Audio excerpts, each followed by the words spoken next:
welcoming now the Dons coach, Darius Charles. Darius, how are you enjoying the role at the moment?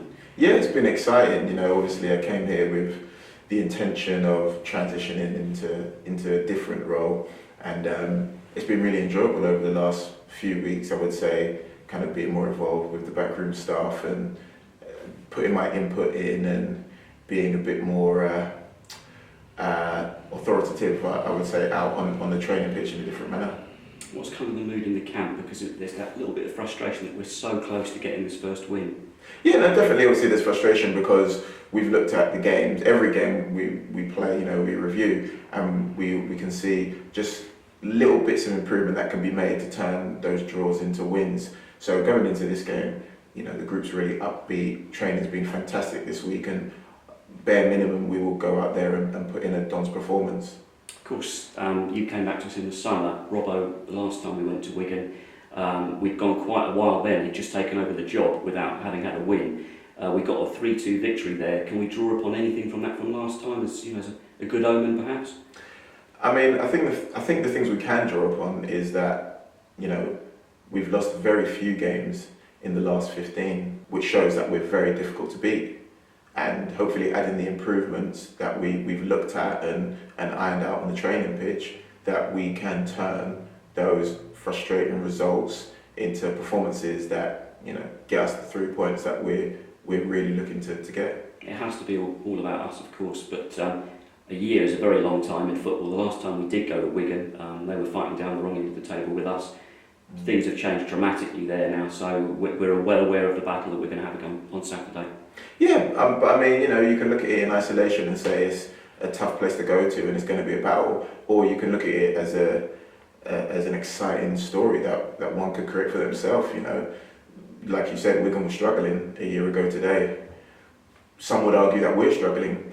Who knows where we'll be a year from today? And with the likes of Robbo at the helm, with the great team he has behind him, who knows what conversations will be being had a year ago from today. Of course, the last time we were in the Northwest, not the best performances up there. How have we managed to sort of sort that out in the time in between since then? Who knows? I guess the performances will tell. All we can do is, as I said, review the games, look upon the things that we've done well and continue to do them and try and better those, look upon the things we didn't do as well and improve in those areas. And as I said, the performances would just be a culmination of the work we've put in and the things we've learned and educated ourselves with over the course of the training week. Have you seen it within those players who were on duty up at that game up at Bolton that things have changed now? They realise the situation that we've got to really fight here now. Well, absolutely, but also if the context is everything. So if we look at the team that played at Bolton, we're the youngest team in the league as is, and you look at it and you go, well, we didn't have any Ayub, we didn't have any Maka, because he's still getting up to full fitness at that time.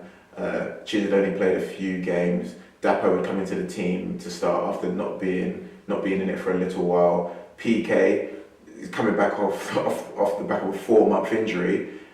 Thomas come in and worked his socks off, having not played before. So you look at it and you go, if we were to look at that game and use that as our benchmark, it would be a bit of an unfair, measurement to use, because again, ideally, the boys that I've just mentioned would probably be playing in a stronger side, and by stronger I mean more experienced side, and a team that's probably a little bit fitter, because there's boys who have been playing consistently. So that game is a one-off, and really and truly is in isolation compared to the season on the whole. That's a fair point, but we did see, of course, from Ben Hennigan after the game, that perhaps some of the basics weren't on display that day. We've really got to be sharp about this game, haven't we?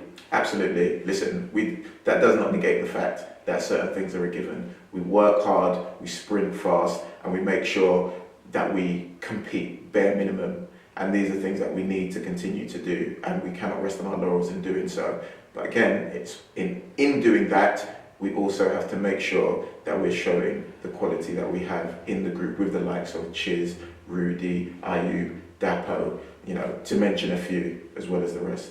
Being out there on the training ground with you today, that's, from your experience as well as a player, that's what you demand as well. We can see that from you, sort of the way that you're talking to the players out there. you've got to put in that kind of shift, basically, haven't you? Yeah, of course. And these boys are at the beginning of their learning of the game. So, when I look at them, I can't judge them off who I am as a 34-year-old, because I've had 16 years of education in the sport plus some.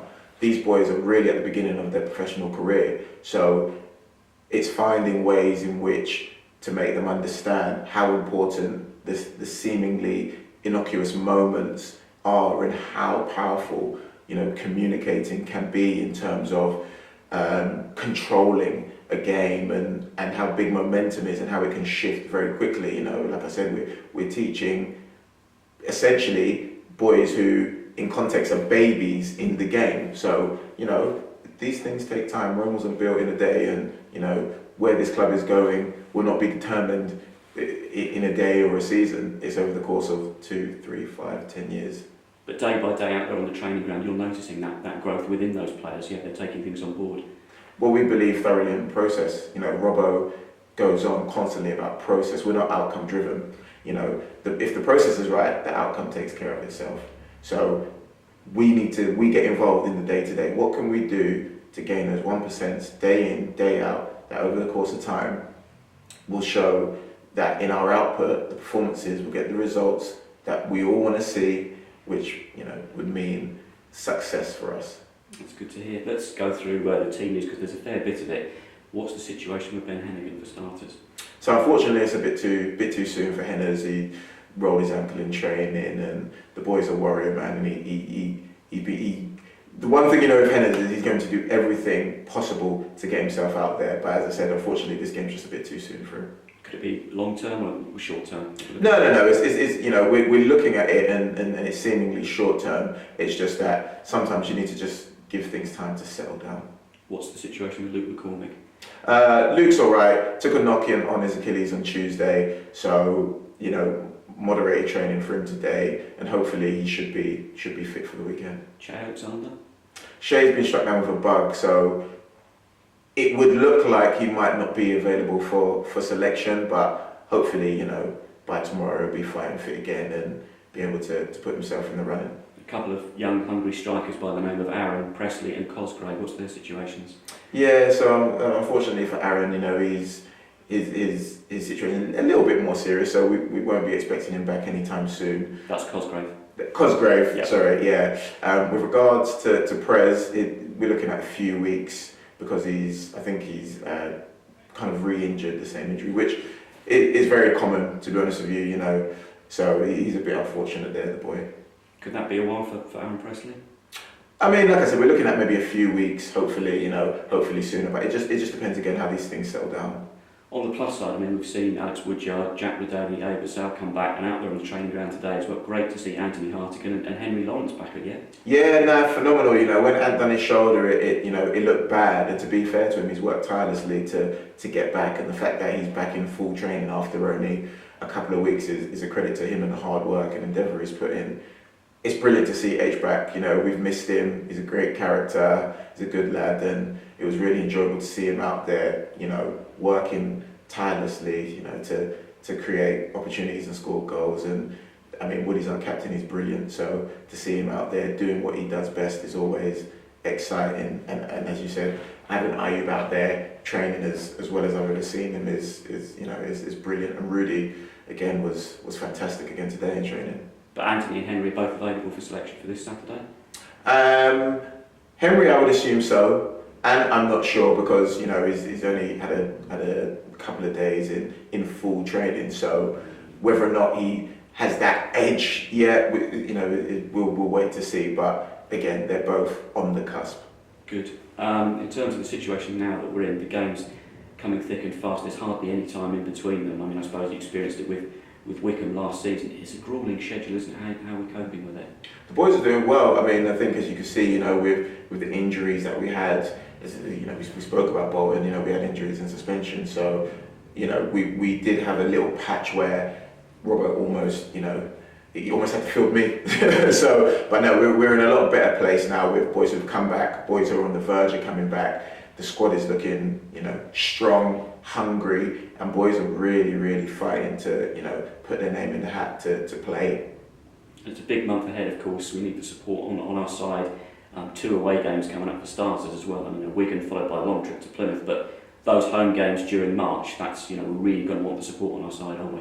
Yeah, listen, we all saw it in COVID when we were playing. Football wasn't football, it was like playing a reserve game, Football isn't football without the supporters, and it's extremely important that they do come out and do exactly that. Support the boys, support Robbo and the rest of the staff, because, we will only get as far as everyone is willing to go, and that again is, down to us in this building and the supporters, because we're only going to ever do this together. So it's extremely important that they come and show their support. Some would even say marching together, Darius. Oh, listen, it's no pun intended, but no, marching together, arm in arm in the trenches together, because ultimately, as I said, we're only going to get to where we want to go with everyone, singing off the same hymn sheet. So, I can't implore the fans enough. And I don't even like calling them fans, I like calling them supporters, because that is what they are. They support us, They're our cheerleaders, they raise the roof off that place. So it's extremely important that they come out and do just that and support us. Are you enjoying being back in and around them as well, the fans?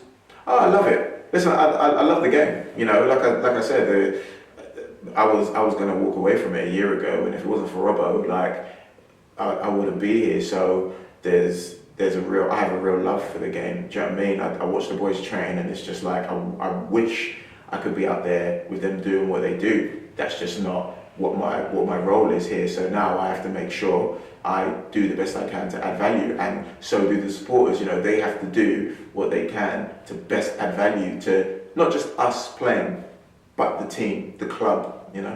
Brilliant, Darius. Thanks very much indeed for your time. My pleasure, Rob.